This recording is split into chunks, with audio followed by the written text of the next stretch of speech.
Hello, আসসালামু আলাইকুম। সবাই কেমন আছেন? আলহামদুলিল্লাহ, আমরাও ভালো আছি। তো আজকে শুক্রবার। তো শুক্রবার সবাই বাসায় থাকে। আমিও আগের থেকে শুনে নিই তারা কী খাবে। তো আজকে রান্না করব বিফ তেহারি। তো চলেন আমি যেভাবে বিফ তেহারিটা রান্না করি আপনাদের সঙ্গে শেয়ার করি। তো গরুর মাংস এখনও কাটা হয় নাই, কেটে নিব। আর আজকে একটু আলু দিব, ছোট আলুগুলো বাইরে যেভাবে রান্না করে ওইভাবে জাস্ট একটু ভেজে রাখছি। এই যে তেল দিয়ে, হলুদ টলুদ কিচ্ছু দিইনি, এমনিই শুধু। যেহেতু তেহারিতে হলুদ হয় না, আগে মাংসটা কেটে নিই, ছোটো করে কেটে নিছি। আর এখানে সব রকমের মশলা, গোটা মশলা। মাংসটা প্রেশার কুকারে দিয়ে ভালো করে সিদ্ধ করে নিব। বিসমিল্লাহ।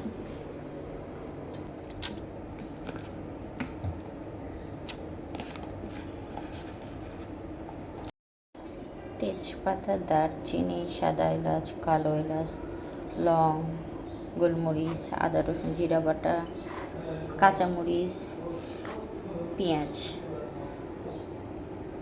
আর তেল দিয়ে এটা মাখাবো। এখন সব কিছু দিয়ে হাত দিয়ে ভালো করে মাখিয়ে অল্প করে পানি দিয়ে সিদ্ধটা ভালো করে করে নিব। সঙ্গে তেল লবণ তো আছে।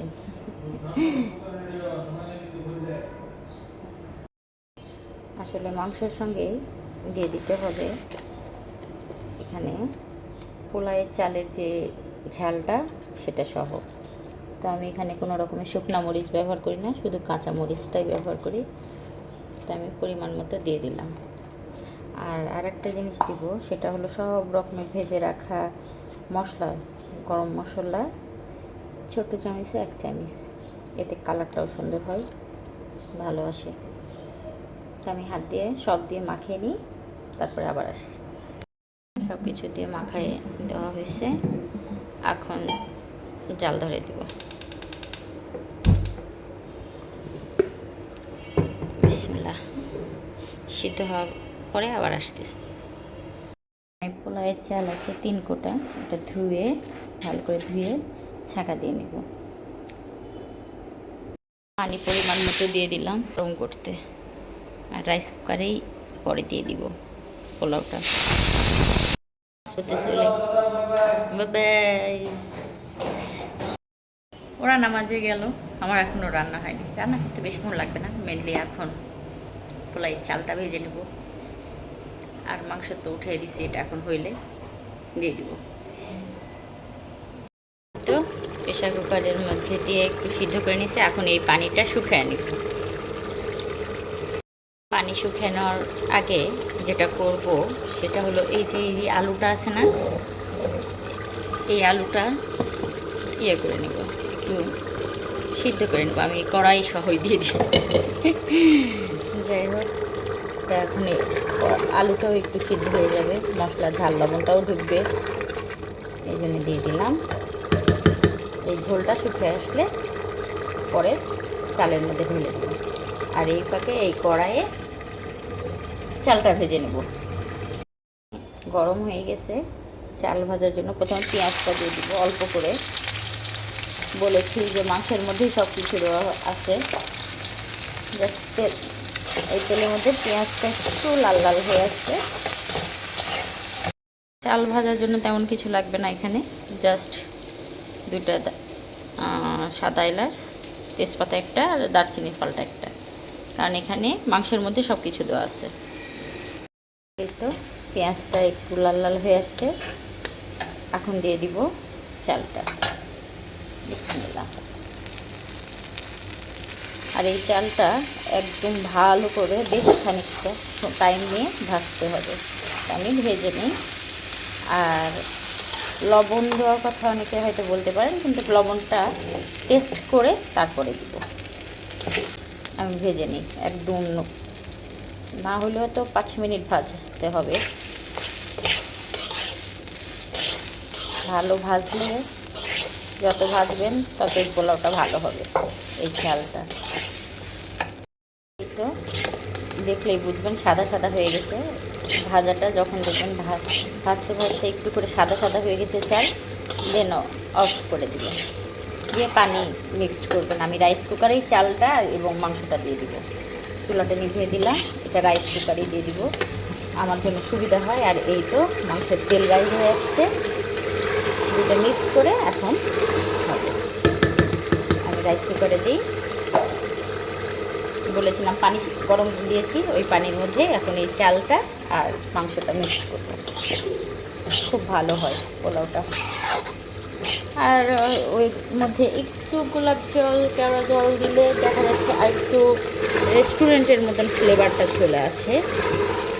তো এই মাংসটাই হলো মেন কষানো। মাংসটা যত ভালোভাবে কষাবে এবং সফট হবে, পোলাওটাও টেস্ট হবে।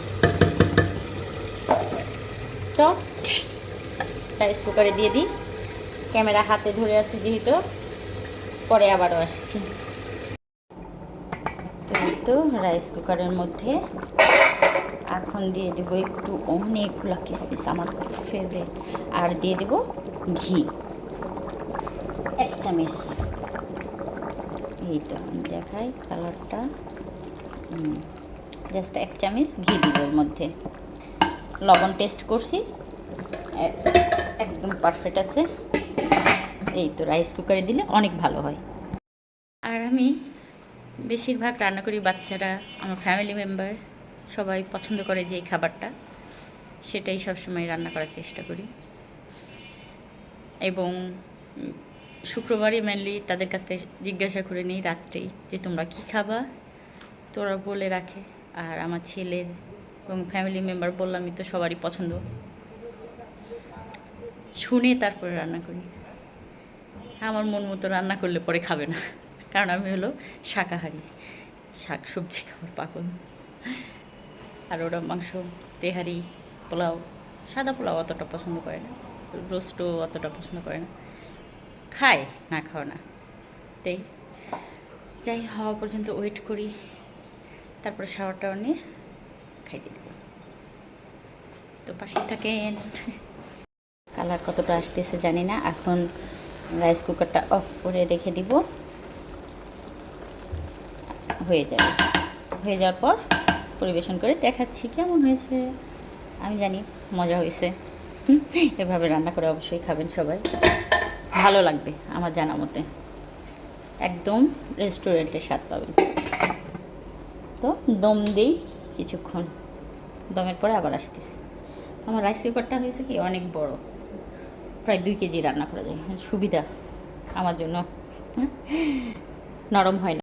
কমপ্লিট ঝরঝরা তেহারি, বিপ তেহারি, ইয়ামি ইয়ামি। আর আমরা খাবো বলে বসে আছি। আর আমার ছেলে এটা কি লাগাইছে, আমার মাথায় এটা কি লাগাইছে, সেটা এটা এটা আল্লাহ জানে আমার ছেলে কি করে এগুলো।